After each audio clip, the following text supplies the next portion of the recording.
นอบน้อมแด่พระผู้มีพระภาคเจ้าพระองค์นั้นซึ่งเป็นผู้ไกลจากกิเลสตรัสรู้ชอบได้โดยพระองค์เองสวัสดีครับท่านผู้ฟังที่เคารพครับท่านผู้ฟังกำลังรับฟังรายการพระไตรปิฎกลอยฟ้ามีเสนอท่านผู้ฟังทุกวันพุธตั้งแต่เวลา 18 นาฬิกาถึง 19 นาฬิกาดำเนินรายการโดยกระผมพลเอกธนัทเดชะมีอาจารย์สุรภาเดชะเป็นผู้ร่วมรายการวันนี้เราได้นำพระไตรปิฎกฉบับอรรถกถาเล่มที่ 19 มา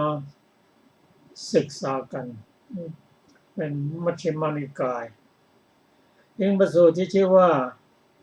จุลโคปัสสสูตรปาลสูตรจุลโคปัสสสูตรมีบทเริ่มต้นว่าเอเมสุตังซึ่งประสูตรสูตรนี้พระองค์ทรงตรัสแก่ภิกษุทั้งหลายในขณะที่พระองค์และภิกษุทั้งหลายประทับอยู่ที่ชายหาดแม่น้ำคงคาทรงเห็นนายโคบาล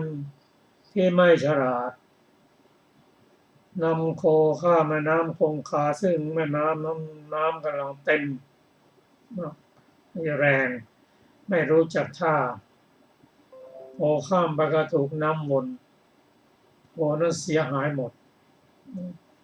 ลองนึกแค่ว่าจะใช้แม่น้ำคงคาเนี่ยเป็นเครื่องมือสำหรับสอนภิกษุ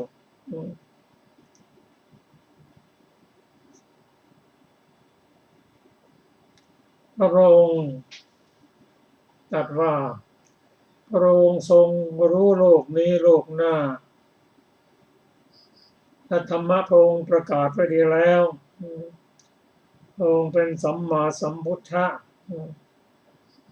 ทราบขจัดโลกทั้งปวงซึ่งแออัดด้วยมารและอ้างว้างจากมรรตยูด้วยปัญญายิ่งเปิดประตูอมฤตอันปลอดโปร่ง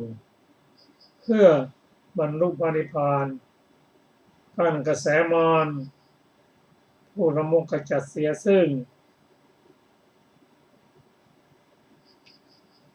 โลภะโทสะโมหะเอาสู่พระนิพพานพระองค์นั้นเป็นผู้ที่ทรงเป็นผู้ที่นำภิกษุข้ามแม่น้ำคือโอคะทั้งสี่ได้แก่กาโมคะอวิโชคะทิฏโถคะ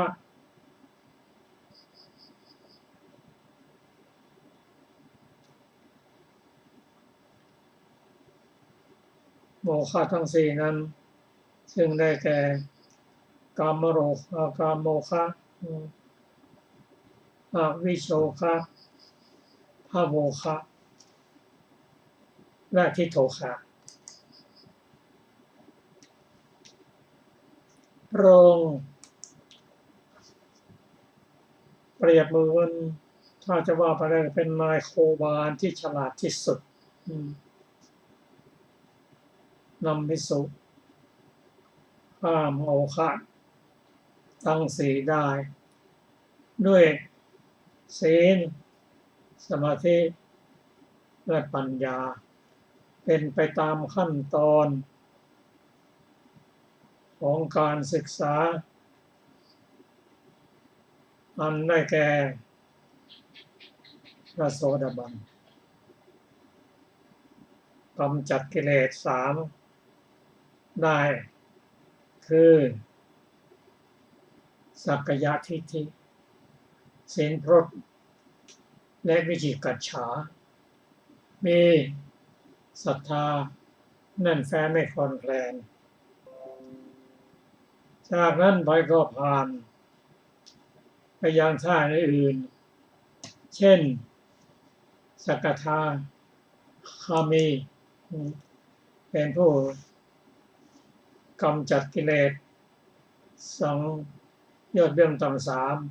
3พร้อมทั้งทำโลภ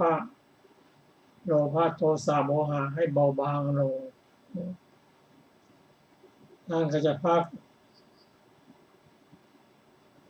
จะข้ามนิพพานได้ไม่จะกลับมาก็ชาติเดียวเท่านั้นต่อไปก็ในส่วนนั้นข้าม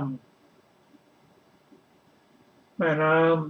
ำเรียกว่าอนาคามีกำจัดกิเลสเบื้องต่ำ5มันประกอบด้วย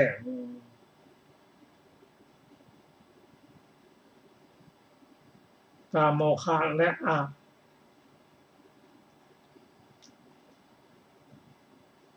ประกอบด้วยคือสักยทิฏฐิศีลปรามาสศีลประมาทและวิจิกิจฉาปฏิฆะสังโยชน์และกามสังโยชน์เป็นสังโยชน์เบื้องต่ำ5ถูกกำจัดแล้วไปภาคอยู่ที่ท่าน้ำนั่นคือที่เรียกว่าสุทธาวาสไม่กลับมายังโลกนี้อีกแล้วไปนิพพานที่นั่นและท่าสุดท้ายที่พระองค์พาข้ามไปได้นั่นก็คืออรหันต์เข้าสู่นิพพานเขากำจัดสังโยชน์เรื่องสูงได้แล้วคือกรรมคือ รูปราคะอรูปราคะอุทธัจจะมานะและอวิชชาได้แล้วเป็นไปตามลำดับขั้นการศึกษาของพระองค์ที่พระองค์ได้ทรงตรัสสอนภิกษุเป็นจำนวนนับไปถ้วนในข้ามฝั่งไปสู่พระนิพพานครับรายละเอียดนั้นก็ขอเชิญอาจารย์สุรภาสวัสดีค่ะท่านผู้ฟังทุกท่านในอรรถกถาของจุลโคปาลสูตรนะคะจุลโคปาลสูตรมีบทเริ่มต้นว่าเอวัมเมสุตังบรรดาบทเหล่านั้นบทว่าอุกกะเจลายังคือในเมืองมีชื่ออย่างนั้นได้ยินว่าเมื่อเขากำลังสร้างเมืองปลาจากกระแสแม่น้ำคงคาขึ้นบกในเวลากลางคืนพวกมนุษย์ชุบผ้าในถาดน้ำมันให้เปียกทำเป็นคบเพลิงจับปลาเมื่อเมืองนั้นสร้างเสร็จแล้วพวกเขาเมื่อจะตั้งชื่อเมืองนั้นจึงได้ตั้งชื่อเมืองนั้นว่าอุกกะเจลาด้วยคิดว่าในวันสร้างเมืองพวกเราจับปลาได้ด้วยคบเพลิงผ้าบทว่าภิกขุอามันเตสิความว่า แม่น้ำคงคาทั้งหมดย่อมปรากฏแก่ผู้นั่งในสถานที่ใดพระผู้มีพระภาคเจ้าภิกษุสงฆ์เป็นอันมากห้อมล้อมประทับนั่งในสถานที่เช่นนั้นเป็นหาดทรายฝั่งแม่น้ำคงคาเวลาเย็นกำลังทอดพระเนตรแม่น้ำมหาคงคาเต็มเปี่ยมกำลังไหลทรงใคร่ครวญว่ามีใครๆหนออาศัยแม่น้ำคงคานี้แล้วได้รับความเจริญและความเสื่อมในการก่อนได้ทรงเห็นว่าฝูงโคหลายพันอาศัยนายโคบาลโง่คนหนึ่งตกที่วนแม่น้ำคงคานี้เข้าไปสู่สมุทรส่วนฝูงโคหลายแสนได้มีความสวัสดีความเจริญความไม่มีโรคเพราะอาศัยนายโคบาลผู้ฉลาดอีกคนหนึ่ง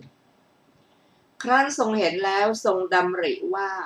เราจักอาศัยเหตุนี้แสดงธรรมแก่พวกภิกษุนี้ดังนี้จึงตรัสเรียกภิกษุทั้งหลายบทว่ามาคทะโกคือชาวมคธรัฐ บทว่า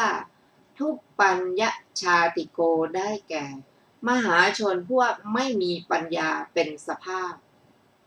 บทว่าอสมะเวกขิตตวาได้แก่ ไม่กำหนดคือไม่ใคร่ครวญ บทว่าปตาเรสิเริ่มเพื่อจะให้ข้าม บทว่าอุตรังตีรังสุวิเทหานังความว่า ให้โคข้ามไปสู่ฝั่งเหนือด้วยคิดว่า เราจักนำชาวมคธรัฐที่ฝั่งนี้แห่งแม่น้ำคงคาไปยังวิเทหรัฐที่ฝั่งโน้นนำโคจากมคธรัฐไปยังวิเทหรัฐแล้วรักษา พระผู้มีพระภาคเจ้าทรงหมายเอานายโคบาลนั้นจึงตรัสว่าอุตรังตีรังสุวิเทหานังดังนี้ บทว่าอามันทลิกังกริตวาได้แก่ทำให้วน บทว่าอัญญัปยสนังอาปัชชจิงสุได้แก่ความถึงความพินาศคือไม่เจริญคือเข้าไปสู่มหาสมุทรก็นายโคบาลนั้นเมื่อให้โคข้ามพึงตรวจดูท่าทีเสมอและไม่เสมอที่ฝั่งนี้แห่งแม่น้ำคงคาพึงกำหนดเนินทรายไว้ 2-3 แห่งเพื่อเป็นสถานที่พักโคกลางแม่น้ำคงคาอันหนึ่งพึงกำหนดท่าไว้ 3-4 ท่าที่ฝั่งโน้นว่าโคลงแล้วจากท่านี้จักไปขึ้นท่านี้ลงจากท่านี้จักไม่ขึ้นท่านี้ดังนี้ส่วนนายโคบาลโง่นี้ไม่ตรวจดูท่าสำหรับโคที่ฝั่งนี้เรียบหรือไม่เรียบไม่กำหนดเนินทรายไว้ 2-3 แห่งเพื่อเป็นสถานที่พักโคกลางแม่น้ำคงคาไม่พิจารณาหาที่เป็นที่ขึ้นไว้ 4-5 แห่งที่ฝั่งอีกฝั่งหนึ่งให้โคข้ามไปโดยสถานที่ไม่ใช่ท่าครั้งนั้นโคใหญ่ของเขาว่ายตัดกระแสแม่น้ำคงคาขวางไปถึงฝั่งโน้นเพราะถึงพร้อมด้วยความเร็วและเพราะถึงพร้อมด้วยกำลังเห็นเขาขาดและน้ำพุ่งไม่หนาแน่นแล้วรู้ว่านั่นออกไปได้ยากดังนี้ไม่ได้ที่ว่างสำหรับยืนข้างบนก็ว่ายกลับโคทั้งหลายคิดว่าโคใหญ่ว่ายกลับแล้วแม่พวกเราจักว่ายกลับดังนี้ก็ว่ายกลับด้วยกันในที่โคฝูงโคจำนวนมากกลับน้ำวนตัดน้ำตั้งขึ้นกลางแม่น้ำคงคาฝูงโคเข้าไปน้ำวนถึงสมุทรโคตัวหนึ่งชื่อว่าไม่มีอันตรายไม่ได้มีแล้วแลเพราะฉะนั้นพระผู้มีพระภาคเจ้าจึงตรัสว่าโคทั้งหลายถึงแล้วซึ่งความฉิบหายมิใช่ประโยชน์ในที่นั้นแลบทว่าอกุศลาอิมัสสะโลกัสสะได้แก่สมณพราหมณ์เป็นผู้ไม่ฉลาดคือเฉียบแหลมในโลกนี้คือขันธ์ธาตุอายตนะแม้ในปรโลกก็มีนัยนี้แลบ่วงมารท่านเรียกเตภูมิกะธรรมมิใช่บ่วงมารท่านเรียกโลกุตระธรรมแม้ที่ตั้งมัจจุท่านเรียกเตภูมิกะธรรมแม้ที่ตั้งอมัจจุท่านเรียกนวโลกุตระธรรมสมณพราหมณ์ผู้ไม่ฉลาดคือเฉียบแหลมในธรรมเหล่านั้นส่วนโดยเนื้อความของคำบ่วงมารชื่อว่ามารัตยาโคจรอันเป็นฐานะที่อยู่และที่อาศัยชื่อทยาแม้ในมัจจุทยาก็มีนัยนี้แลบทว่าเตสังได้แก่สมณพราหมณ์เหล่านั้นคือเห็นปานนั้นพึงทราบว่าครูทั้ง6ท่านแสดงไว้แล้วด้วยบทนี้พระผู้มีพระภาคเจ้าเมื่อทรงจบกันหปักอย่างนี้แล้วจึงทรงแสดงสุกะปักตรัสคำเป็นต้นว่าภูตะปุพังภิกขเวดังนี้บรรดาบทเหล่านั้นบทว่าพละวะคาเวคือโคที่ฝึกแล้วและแม่โคนม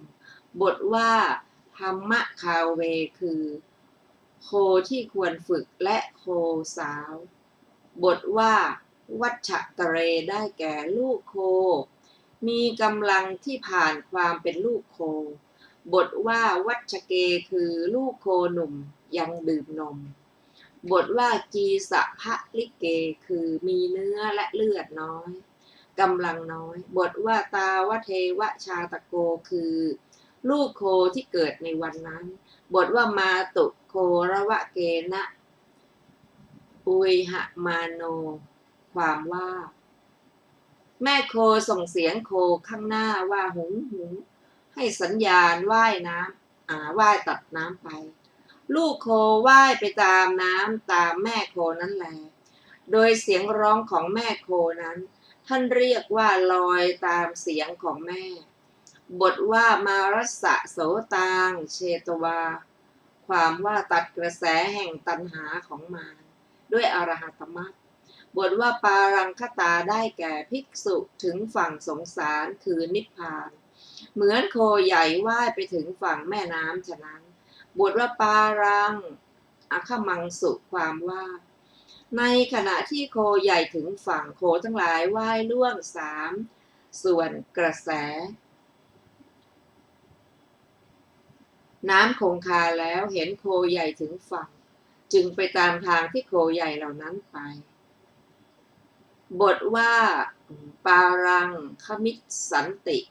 ความว่าผู้ยังกิเลสที่มรรค4พึงฆ่า3 ส่วนให้สิ้นแล้วตั้งอยู่ บัดนี้พึงทราบเนื้อความในวาระทั้งปวงโดยนัยนี้ว่า ภิกษุผู้ตัดกระแสตัณหาหมดสิ้นไปด้วยอรหัตมรรคแล้วจักถึงฝั่งสงสารคือนิพพาน เหมือนโคที่กำลังว่ายตัดกระแสแม่น้ำคงคาถึงฝั่งแม่น้ำฉะนั้น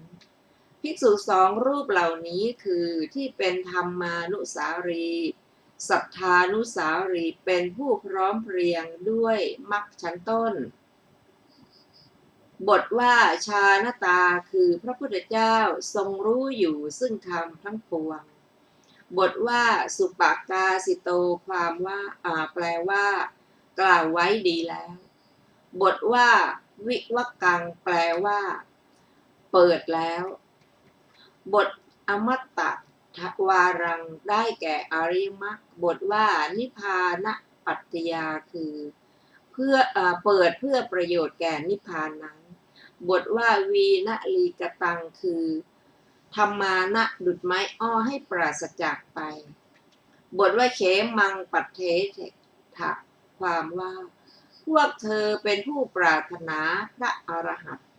คือเป็นผู้ต้องการให้พระอรหันต์เกิดขึ้นด้วยกัตตุกรรมยตาฉันทะบาลีว่าปัตตถะดังนี้ก็มีอธิบายว่าพวกเธอได้พระศาสนาเห็นปานนี้ชื่อว่าบรรลุแล้วเหมือนกันคำที่เหลือในบททั้งปวงง่ายทั้งนั้นแหละก็พระผู้มีพระภาคเจ้าทรงจบการแสดงธรรมตามอนุสนธิด้วยประการฉนี้จบอรรถกถาจูลโคปาลสูตรที่ 4ต่อไปเป็นจูลสัจจกสูตรข้าพเจ้าได้สดับมาแล้วอย่างนี้ สมัยหนึ่งพระผู้มีพระภาคเจ้าเสด็จอยู่ในพระวิหารยอดในป่ามหาวันใกล้เมืองเวสาลี สมัยนั้นบุตรแห่งนิครนผู้หนึ่งชื่อสัจจกะอาศัยอยู่ในเมืองเวสาลีเป็นคนพอใจพูดสันทนาลัทธินั้นๆกล่าวยกตนว่าเป็นคนเจ้าปัญญามหาชนสมมุติว่าเป็นคนดีความรู้ดีเขาได้กล่าววาจาในที่ประชุมชนในเมืองเวสาลีอย่างนี้ว่าเราไม่เห็นสมณะหรือพราหมณ์ที่เป็นเจ้าหมู่เจ้าคณะ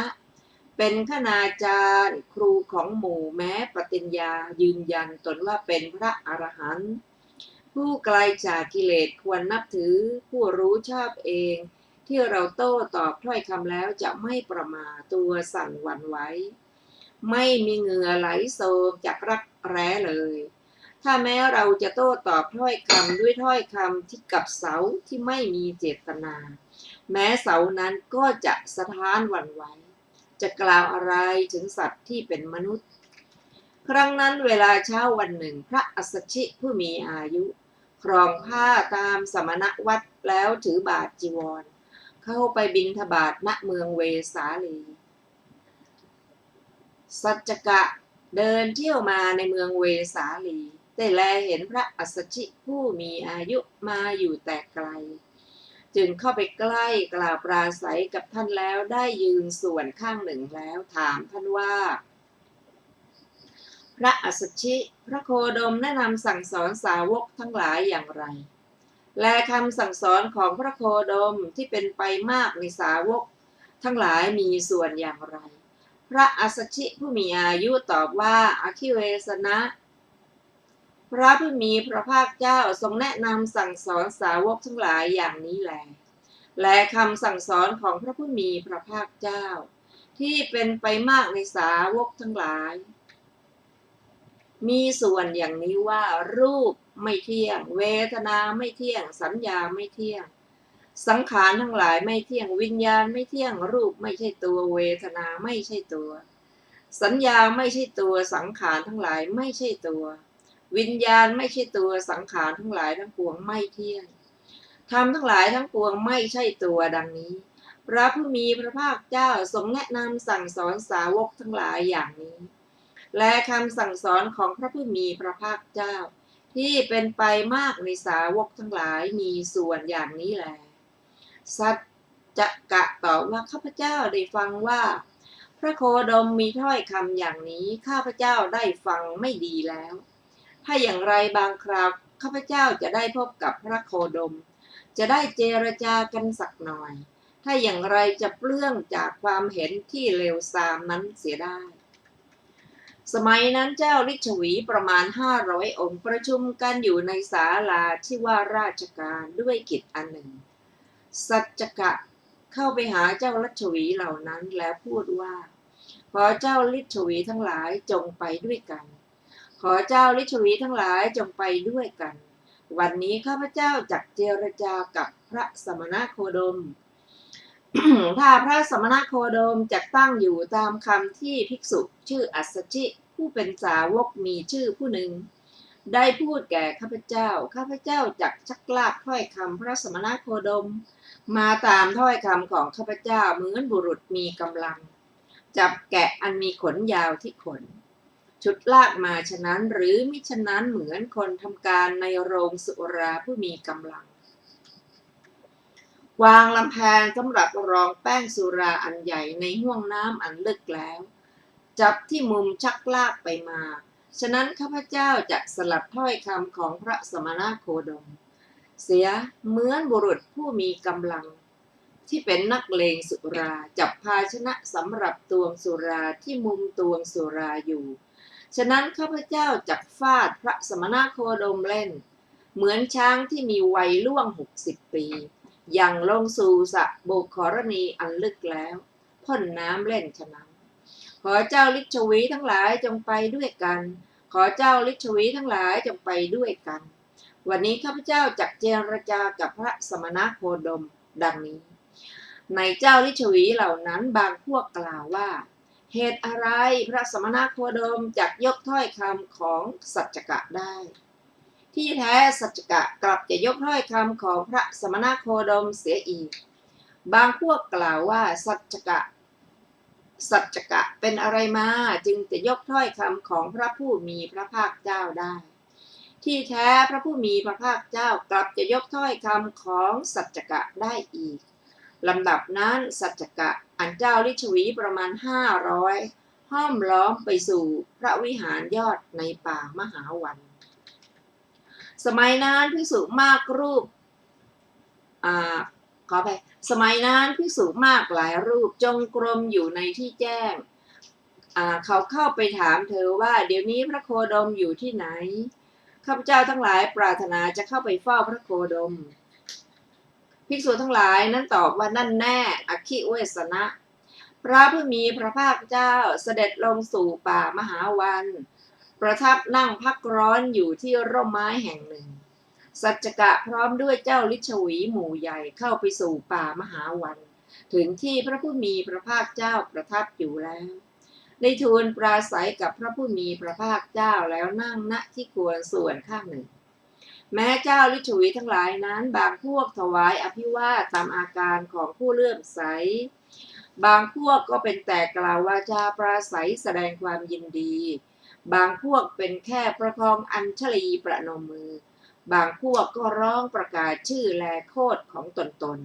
บางพวกก็เป็นคนนิ่งเฉยอยู่ต่างคนก็นั่งณที่ควรส่วนข้างหนึ่งแล้ว สัจจกะทูลพระผู้มีพระภาคเจ้าว่าข้าพเจ้าขอถามปัญหากับพระโคดมสักหน่อยหนึ่ง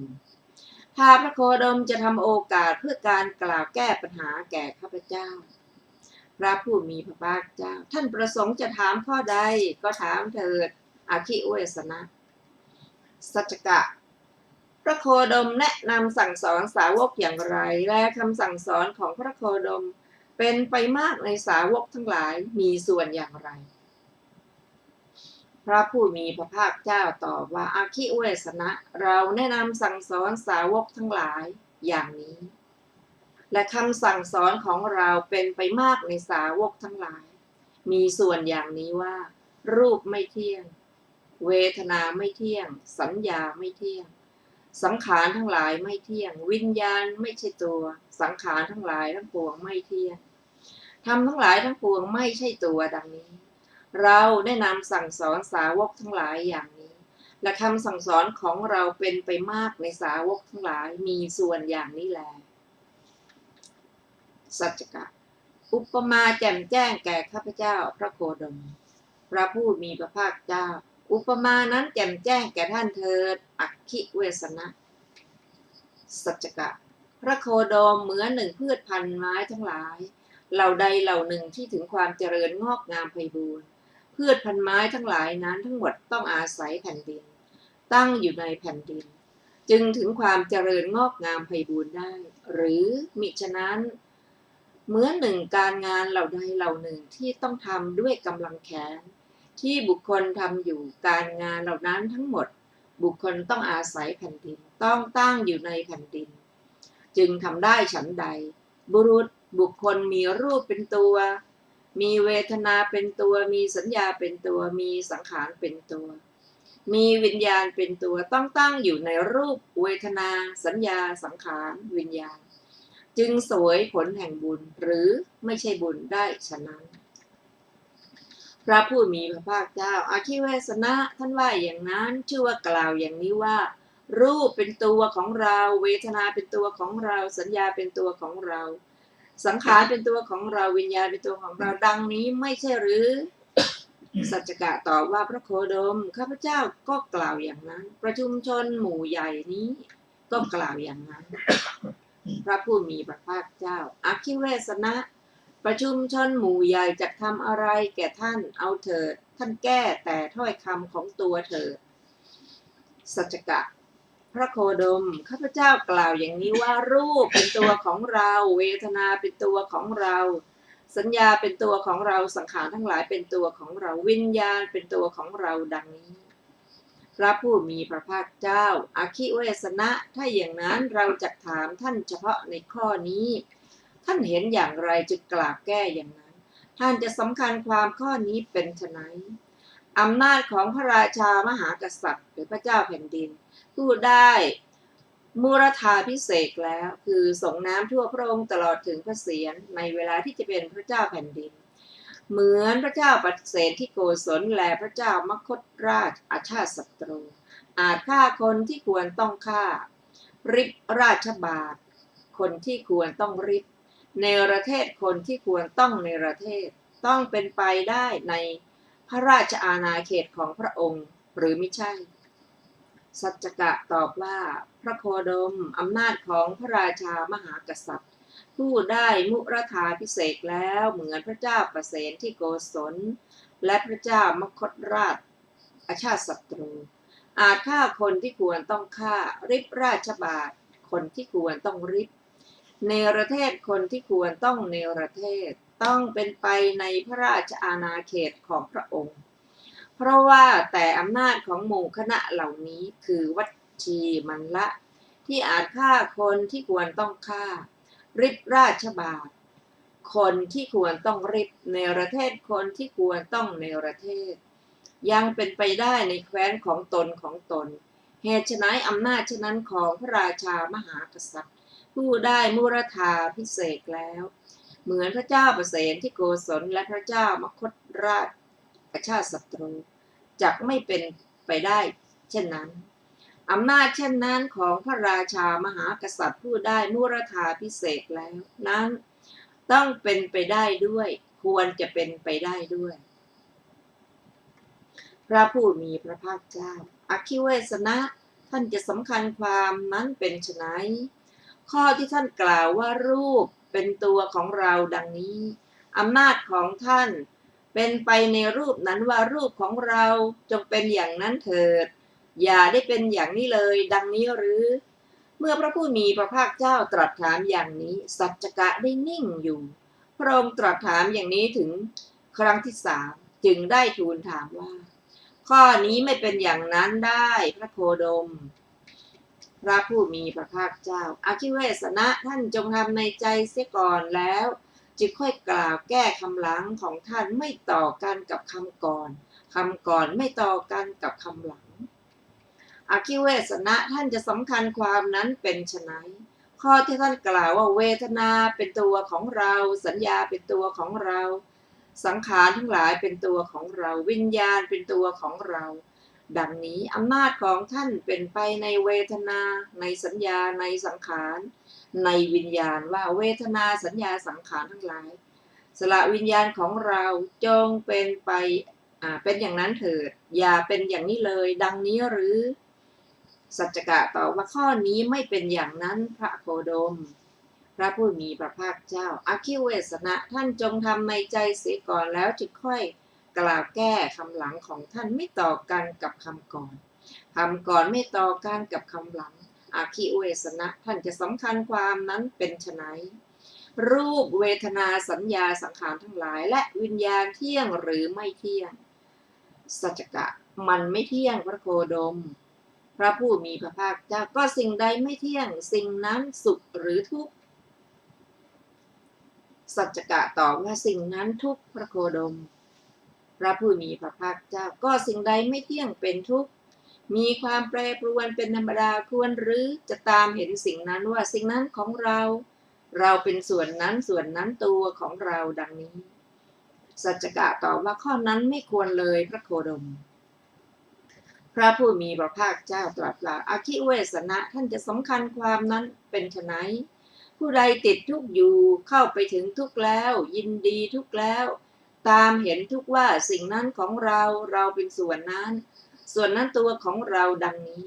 ผู้นั้นจะกำหนดรู้ทุกข์ได้เองหรือจะทำทุกข์ให้สิ้นได้มีบ้างหรือสัจจกะตอบว่าจะมีได้เพราะอะไรข้อนี้ไม่มีได้เลยพระโคดมพระผู้มีพระภาคเจ้าตรัสว่าอาคิเวสนะท่านจะสำคัญความข้อนั้นเป็นไฉนเมื่อเป็นเช่นนี้ท่านก็ติดทุกข์อยู่เข้าไปถึงทุกข์แล้วยินดีทุกข์แล้วตามเห็นทุกว่าสิ่งนั้นของเราเป็นส่วนนั้นตัวของเราดังนี้ไม่ใช่หรือสัจจกะตอบว่าจะไม่มีเพราะอะไรข้อนั้นต้องเป็นอย่างนั้นพระโคดมพระผู้มีพระภาคเจ้าตรัสต่อไปว่าอคิเวสนะเสมือนหนึ่งบุรุษมีความต้องการแก่นไม้เที่ยวหาแก่นไม้อยู่ถือเอาผึ่งสำหรับถากไม้ที่คมเข้าไปในป่าเขาเห็นต้นกล้วยใหญ่ในป่าต้นหนึ่งซึ่งมีลำต้นตรงกำลังรุ่นยังไม่ทันตกเครือไม่เหลือวิสัยที่จะตัดเขาก็ตัดต้นกล้วยนั้นที่โคนต้นแล้วตัดยอดลิดใบออกเขาจะไม่ได้พบแม้แต่เพียงกระพี้จะได้พบแก่นมาแต่ข้างในข้อนี้ฉันใดเราซักถามท่านให้กล่าวแก้ในถ้อยคำของตัวเองท่านก็เปล่าว่างแพ้ไปเอง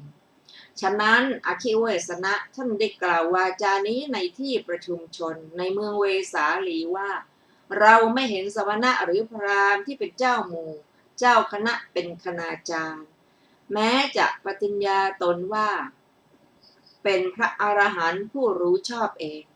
ที่เราโต้ตอบถ้อยคำด้วยถ้อยคำแล้วจะไม่ประมาทตัวสั่นหวั่นไหวไม่มีเหงื่อไหลโศกจากรักแร้เลยถ้าแม้เราจะโต้ตอบถ้อยคำด้วยถ้อยคำกับเสาที่ไม่มีเจตนาแม้เสานั้นก็จะสะท้านสั่นหวั่นไหว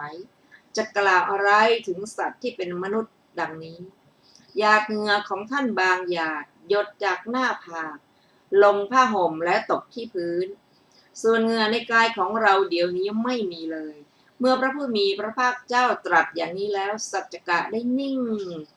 นั่งนิ่งอั้นเก้อเขินคอตกก้มหน้าหงอยเหงาไม่มีปฏิภาณหรือปัญญาอันแจ่มแจ้งที่คิดจะโต้เถียงอีกเจ้าทุมมุขลิชวีรู้ดังนั้นแล้วทูลพระผู้มีพระภาคเจ้าว่าพระผู้มีพระภาคเจ้า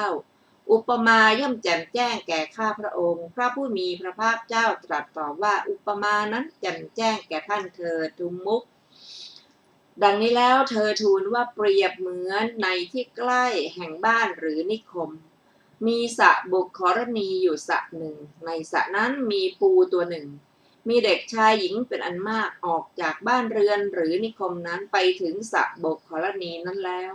ก็ลงจับปูนั้นขึ้นมาจากน้ำวางไว้บนบกปูนั้นน้อมก้ามไปข้างไหนเด็กเหล่านั้นก็จะคอย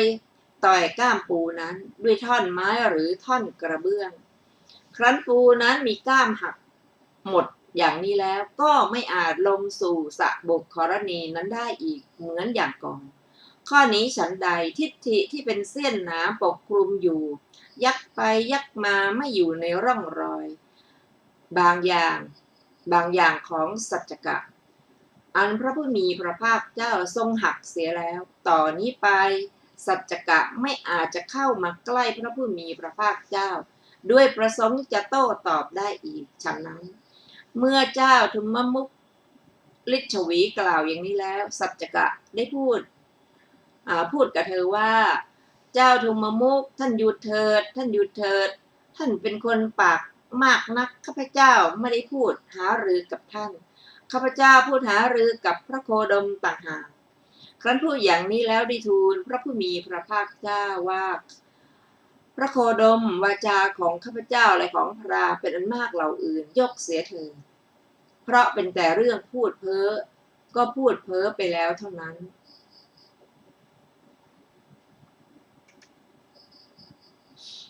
ส่วนสาวกของพระโคดมด้วยเหตุเพียงไรจึงชื่อว่าเป็นผู้ได้ทำตามคำสั่งสอนได้ทำตามโอวาทข้ามความสงสัยเสียได้ปราศจากความแคลงใจที่เป็นเหตุกล่าวว่าข้อนี้อย่างไรถึงความแกล้วกล้าปราศจากครั่นคร้านไม่ต้องเชื่อแต่ผู้อื่นในคำสอนของศาสนาของตนอยู่ได้พระผู้มีพระภาคเจ้าตรัสว่าอาคิเวสนะสาวกของเราในศาสนานี้พิจารณาเห็นเบญจขันธ์นั้นด้วยปัญญาอันชอบตามเป็นแล้วอย่างไรอย่างนี้ว่ารูปเวทนาสัญญาสังขารวิญญาณอันใดอันหนึ่งทั้งที่ล่วงไปแล้วทั้งที่ยังไม่มาถึงทั้งที่เกิดขึ้นเฉพาะในบัดนี้ที่เป็นภายในก็ดีภายนอกก็ดีหยาบก็ดีละเอียดก็ดีเลวก็ดีดีก็ดีในที่ไกลก็ดีในที่ใกล้ก็ดีทั้งหมดก็เป็นแต่รูปเวทนาสัญญาสังขารวิญญาณสิ่งนั้นไม่ใช่ของเราส่วนนั้นไม่เป็นเราส่วนนั้นไม่ใช่ตัวของเราดังนี้ด้วยเหตุเท่านี้แลอคิเวสนะสาวกของเราชื่อว่าเป็นผู้ได้ทำตามคำสั่งสอนได้ทำตามโอวาทข้ามความสงสัยได้ไปปราศจากความแคลงใจที่เป็นเหตุกล่าวว่าข้อนี้อย่างไรถึงความแกล้วกล้าปราศจากขั้นครามไม่ต้องเชื่อแต่ผู้อื่นในคำสอนของศาสดาของตนอยู่ได้สัจจกะตอบด้วยเหตุเพียงไรพระโคดมภิกษุชื่อว่าเป็นพระอรหันต์ผู้ไกลจากกิเลสและควรนับถือสิ้นอาสวะกิเลสที่หมักหมมอยู่ในสันดานอยู่จบพรหมจรรย์ศาสนามีกิจที่จำจะต้องทำได้ทำเสร็จแล้วปลงภาระของหนักลงได้แล้วบรรลุถึงประโยชน์ของตนแล้วมีสังโยชน์ทำอันประกอบสัตว์ไว้กับทุกข์ อันจะนำไปเกิดในภพสิ้นแล้วรู้ชอบจึงพ้นไปได้แล้วพระผู้มีพระภาคเจ้าตรัสว่าอาคิเวสนะภิกษุในศาสนานี้พิจารณาเห็นเบญจขันธ์นั้นด้วยปัญญาอันชอบตามเป็นจริงแล้วอย่างไรดังนั้นแล้วพ้นจากอาสวะไม่ถือมั่นด้วยอุปาทานความถือมั่นความยึดมั่นกิเลสที่เป็นเครื่องถือมั่นเป็นเครื่องยึดมั่นด้วยเหตุเหล่านี้แลอคิเวสนะภิกษุชื่อว่าเป็นพระอรหันต์สิ้นอาสวะอยู่จบพรหมจรรย์มีกิจที่จะต้องทำได้สำเร็จทำเสร็จแล้วปรงภาระลงได้แล้วบรรลุประโยชน์ของตนแล้วมีสังโยชนธรรมอันจะนำไปเกิดในภพสิ้นแล้วรู้ชอบจึงพ้นไปได้แล้วภิกษุที่พ้นจากอาสวะอย่างนี้แล้วแลอคิเวสนะประกอบด้วยคุณที่เลิศไม่มีคุณอื่นจะยิ่งกว่า3ประการคือญาณเครื่องเห็นอันเลิศไม่มีญาณอื่นจะยิ่งกว่าอย่างหนึ่ง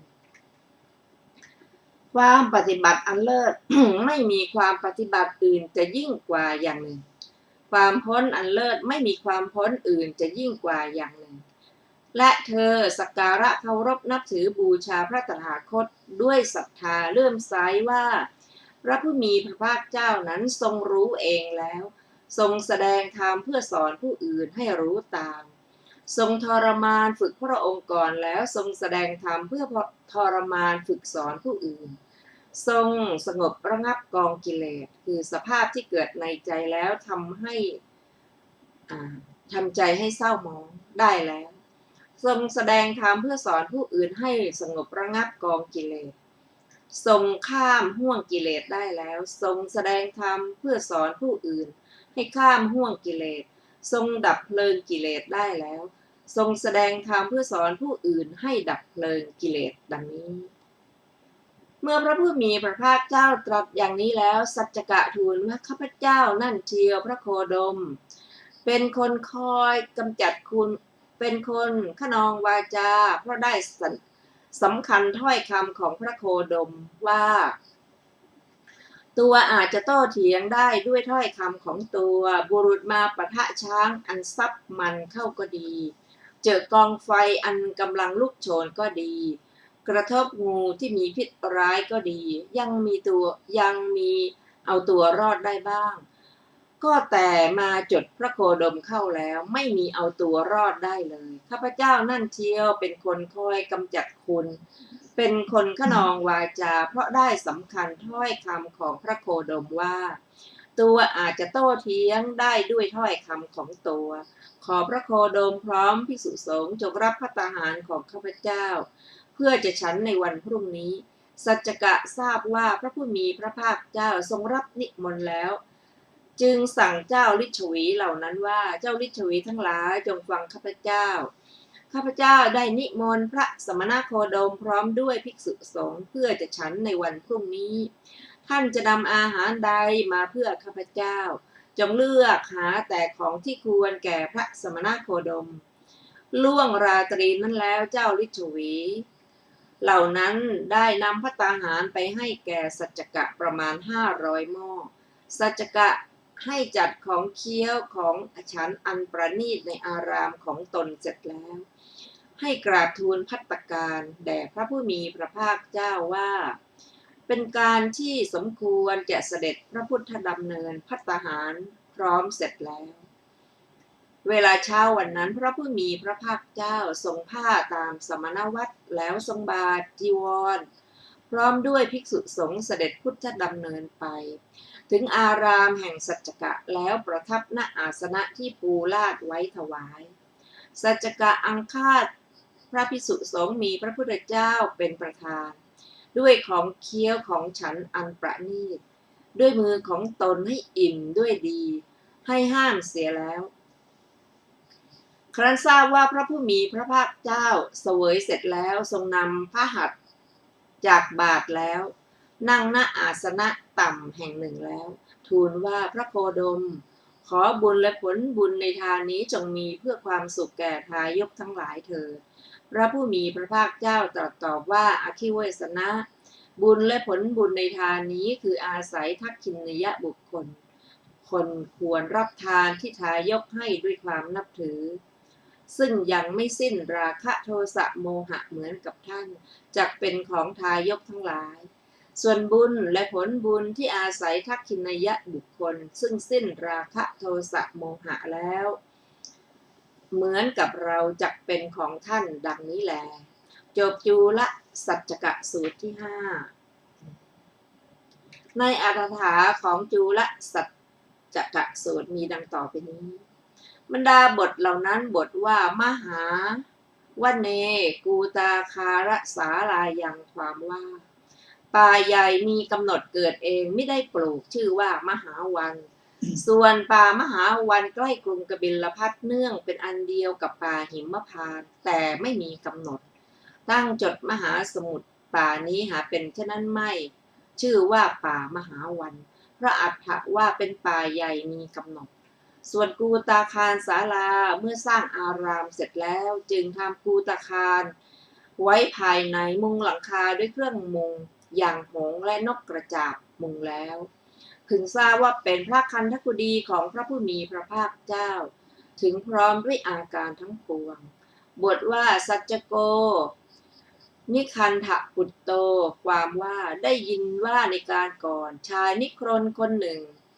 หญิงคนหนึ่งเรียนได้วาทะคนละ500แล้วคิดว่าเราจะยกวาทะดังนี้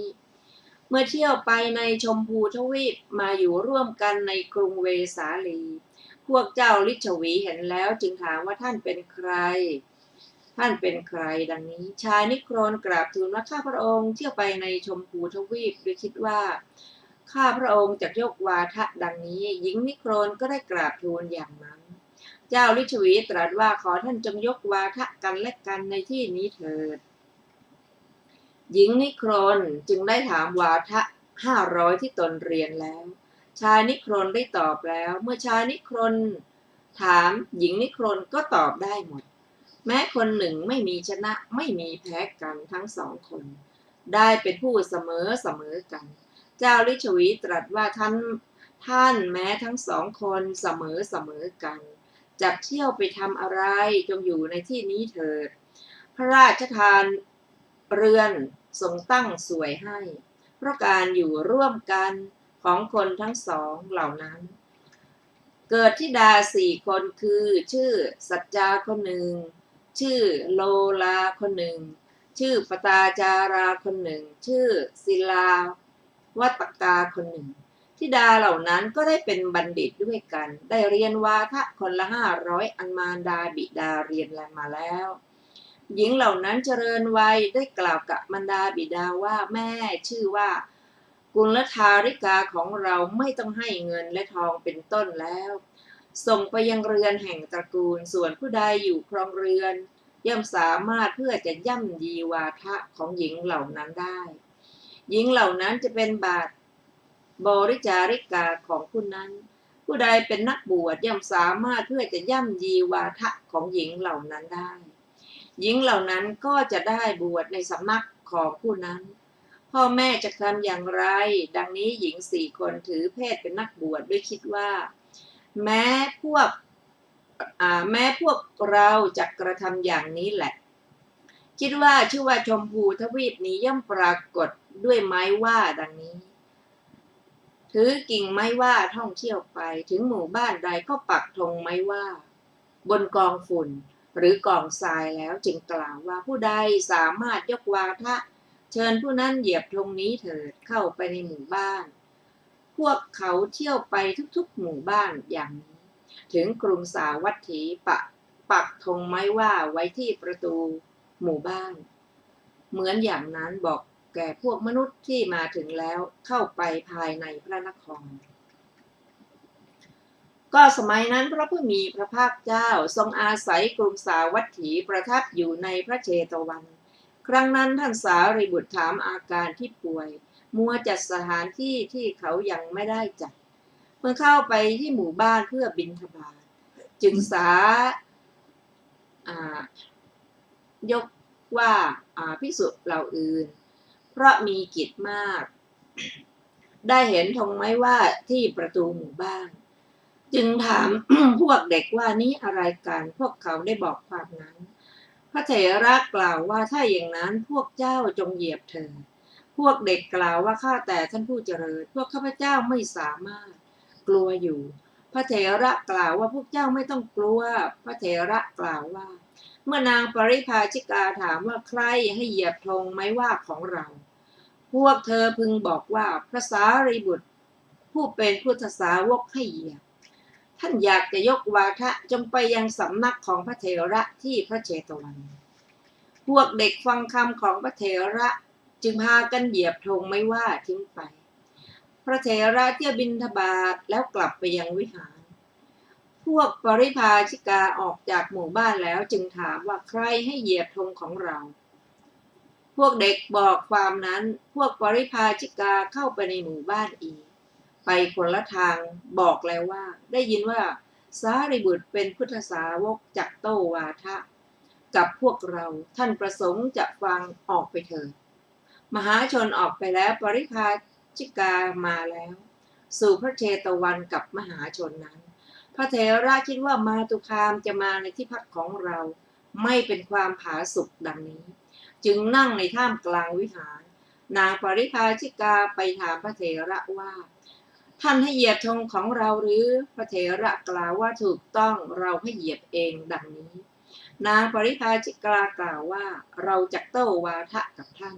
พระเถระกล่าวว่าดีละเชิญโต้เถิดใครถามใครตอบ นางปริภาชิกากล่าวว่าเราถาม พระเถระกล่าวว่าก็ท่านเป็นมาตุคามเชิญถามก่อนเถิด พวกนางปริภาชิกา4 คนเหล่านั้นยืนอยู่ใน4 ทิศได้ถามพันวาทะที่ได้เรียนในสำนักของมารดาบิดา พระเถระกล่าวทำคำถามไม่ให้ยุ่งยากไม่ให้มีปม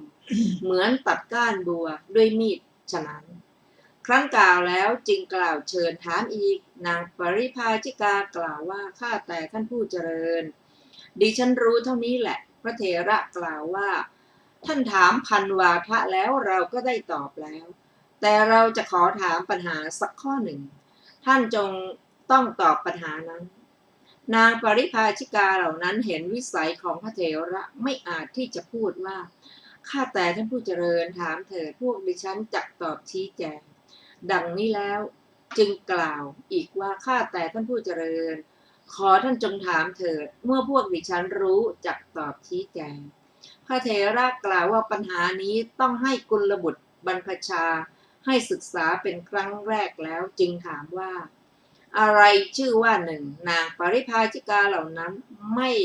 เห็นต้นไม่เห็นปลายพระเถระกล่าวว่าตอบสินางปริภาชิกากล่าวว่าพวกดิฉันไม่เห็นเจ้าค่ะพระเถระกล่าวว่าท่านถามตั้งพันวาทะเราก็ตอบแล้วท่านไม่สามารถจะตอบปัญหาข้อเดียวของเราเมื่อเป็นอย่างนี้ใครเล่าจะเป็นฝ่ายชนะใครเล่าจะเป็นฝ่ายแพ้นางปริภาชิกากล่าวว่า